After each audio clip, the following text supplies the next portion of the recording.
നമുക്ക് റിലേഷൻഷിപ്പുകളിലെ പ്രശ്നം എന്ന് പറയുമ്പോൾ അതിനകത്ത് ഒരുപാട് ഫാക്ടേഴ്സ് വരുന്നുണ്ട്. നമുക്ക് മാനസിക വൈകല്യമാണോ അല്ലയോ എന്നുള്ളത് അയാളെ പരിശോധിക്കാതെ നമുക്ക് പറയാൻ പറ്റുന്നൊരു കാര്യമല്ല. പക്ഷെ പൊതുവെ നമ്മൾ കണ്ടുവരുന്നത് എന്താന്ന് വെച്ചാൽ ബന്ധങ്ങൾ, റിലേഷൻഷിപ്സ് വരുമ്പോൾ അത് ഹാൻഡിൽ ചെയ്യുന്നതിലുള്ള ഒരു ഇമ്മച്യൂരിറ്റി, അതിപ്പോൾ സ്ത്രീകളായാലും പുരുഷന്മാരായാലും പലപ്പോഴും കാണിക്കുന്നുണ്ട്. അത് ഇപ്പോൾ ഈ 21ാം നൂറ്റാണ്ടിൽ ഇപ്പോഴും അത് തുടർന്ന് വരുന്നു എന്നുള്ളതൊരു പ്രശ്നം തന്നെയാണ്, അതിനകത്തെ പ്രശ്നം തന്നെയാണ് തീർച്ചയായിട്ടും. അപ്പം നമ്മൾ നോക്കുകയാണെങ്കിൽ ഇതിനകത്ത് ഒരുപാട് ഘടകങ്ങളുണ്ട്. ചിലപ്പോൾ നമ്മളുടെ വ്യക്തിത്വവുമായിട്ട് ബന്ധപ്പെട്ട കാര്യങ്ങളാകാം. അതായത് നമുക്ക് ദേഷ്യം കൺട്രോൾ ചെയ്യാനുള്ള കഴിവില്ലായ്മ, അല്ലെങ്കിൽ പൊസസീവ്നെസ് പോലത്തെ ചില കാര്യങ്ങൾ വരാം. അല്ലെങ്കിൽ എന്തെങ്കിലും ഇങ്ങനത്തെ പ്രശ്നങ്ങൾ വരുമ്പോൾ അത് സമാധാനമായിട്ട് പറഞ്ഞു തീർക്കാനോ അത് ഹാൻഡിൽ ചെയ്യാനോ അത് ഇരുവശത്തു നിന്നാണെങ്കിലും ഉണ്ടാകുന്ന ഇഷ്യൂസ് അല്ല. നമുക്ക് കൃത്യമായിട്ട് ഊഹിക്കാനേ പറ്റുള്ളൂ. നമുക്കിപ്പോൾ കൃത്യമായിട്ട് പറയാൻ പറ്റില്ല ഈ പർട്ടിക്കുലർ കേസിൽ എന്താണ് സംഭവിച്ചിരിക്കുന്നത് എന്ന്. കാരണം നമുക്ക് അറിഞ്ഞുകൂടാ എന്തുകൊണ്ടാണ് ഈ കുട്ടി ഇയാളെ ബ്ലോക്ക് ചെയ്യേണ്ടി വന്നത്, പിന്തുടർന്ന് ശല്യപ്പെടുത്തിയത് കൊണ്ടാണോ, അതോ എന്താണ് എക്സാക്ട് റീസൺ എന്ന് നമുക്ക് അറിയാത്തിടത്തോളം കാലം നമുക്ക് പറയാൻ പറ്റില്ല. പക്ഷെ ഇത്തരത്തിലുള്ള കുറച്ച് കാര്യങ്ങളുണ്ട്. അപ്പോൾ അത് തീർച്ചയായിട്ടും അത് കണ്ടെത്തേണ്ടതാണ്, അത് അഡ്രസ്സ് ചെയ്യേണ്ടതാണ്. അല്ലാത്തിടത്തോളം കാലം ഇത്തരം സംഭവങ്ങൾ വീണ്ടും ആവർത്തിക്കപ്പെടും. അപ്പോൾ അത്തരത്തിലുള്ള റീസൺസ് നമ്മൾ കണ്ടെത്തി അത് അഡ്രസ് ചെയ്യേണ്ടത് തന്നെയാണ്. ഈ ഒരു വിഷയം നടക്കുമ്പോൾ ഈ പെൺകുട്ടി ആദ്യം പോലീസിന് പരാതി നൽകാൻ തയ്യാറായിരുന്നില്ല.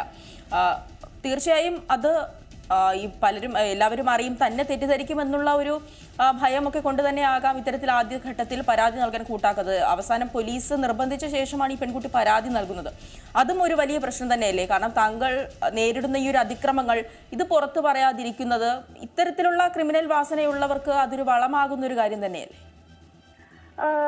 അതിന് രണ്ട് തരത്തിലുള്ള നമുക്കതിനെ കാണാം. ചില കാര്യങ്ങളിൽ നമ്മുടെ സമൂഹത്തിൽ ഇപ്പോഴും പെൺകുട്ടികൾ ഈ ഒരു സിറ്റുവേഷനിൽ തന്നെയല്ല, പല സിറ്റുവേഷനിലും പെൺകുട്ടികൾ പരാതിയുമായി വരാൻ മടിക്കാറുണ്ട് പല കാരണങ്ങൾ കൊണ്ട്. അത് അപമാനം ഭയന്ന് ചെയ്യാറുണ്ട്, അതല്ല എങ്കിൽ വീട്ടുകാരോ അല്ലെങ്കിൽ വീട്ടുകാർ ചിലപ്പോൾ ഇന്റർഫിയർ ചെയ്യുന്നത് മൂലം ചില കേസുകൾ വരാറുണ്ട്.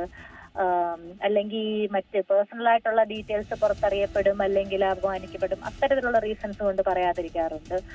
പക്ഷെ തീർച്ചയായിട്ടും ഇത്തരം കാര്യങ്ങൾ റിപ്പോർട്ട് ചെയ്യപ്പെടേണ്ടത് തന്നെയാണ്. റിപ്പോർട്ട് ചെയ്യപ്പെടാത്തിടത്തോളം കാലം ഇത്തരം പ്രവർത്തനങ്ങൾ വീണ്ടും ആവർത്തിക്കപ്പെടും. അപ്പോ അതിന് കൂടുതലും പെൺകുട്ടികളെ മോട്ടിവേറ്റ് ചെയ്യുക, അതിന് എൻകറേജ് ചെയ്യുക എന്നുള്ളത് ഒരു സമൂഹം എന്ന നിലയ്ക്ക് നമ്മളുടെ ഉത്തരവാദിത്വം തന്നെയാണ്. ഈ ഒരു കൃത്യം നടത്താൻ ഇത്തരത്തിലൊരു പെൺകുട്ടിയെ കൊലപ്പെടുത്താൻ ഒരാൾ ശ്രമിക്കുന്നു എന്ന് പറയുമ്പോൾ അത് തീർച്ചയായും ഒരു ചികിത്സ കൂടെ കിട്ടേണ്ട ഒരു കാര്യം തന്നെയല്ലേ? അത് നമ്മൾ പറഞ്ഞല്ലോ, അത് ഇതിനകത്ത് പല ഫാക്ടേഴ്സ് ഉണ്ട്. ഇപ്പം ഈവൻ ചില സിനിമകളാണെങ്കിലും ഇപ്പൊ വരുന്ന പല സിനിമകളിലാണെങ്കിൽ പോലും ഇത്തരം വയലൻസ് കണ്ടന്റ് കൂടുതലായിട്ടുള്ള സിനിമകളൊക്കെ ഇപ്പം ആഘോഷിക്കപ്പെടുന്ന ഒരു കാലഘട്ടത്തിലാണ് നമ്മൾ നിൽക്കുന്നത്. അപ്പോ പ്രണയം എന്ന് പറഞ്ഞാൽ ഒരു കടുത്ത പോസസീവ്നെസ് ആണ്, അല്ലേ? വേറൊരാൾക്ക് വിട്ടുകൊടുക്കില്ല, ഞാൻ പറയുന്നത് പോലെ തന്നെ ജീവിക്കണം എന്നൊക്കെ പറയുന്നത് അത് ഒരു തരം മനോവൈകല്യമാണോ എന്ന് ചോദിച്ചാൽ ആണ്. അതൊരു വ്യക്തിത്വ വൈകല്യം തന്നെയാണ്. അത് പിന്നെ എത്രത്തോളം ഉണ്ട് എന്നുള്ളത് നമുക്കിപ്പോ ഓരോ വ്യക്തിക്കും അനുസരിച്ച് മാറി ഇരിക്കും എന്നുള്ളതേ ഉള്ളൂ.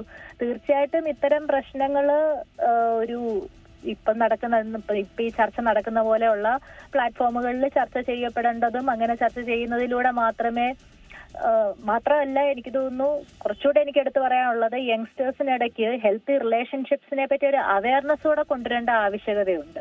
ഇത്തരം പ്രശ്നങ്ങളെ പറ്റി ഇത് ഹെൽത്തി അല്ല എന്നുള്ള കാര്യം ഡിസ്കസ് ചെയ്യപ്പെടേണ്ടതുണ്ട്.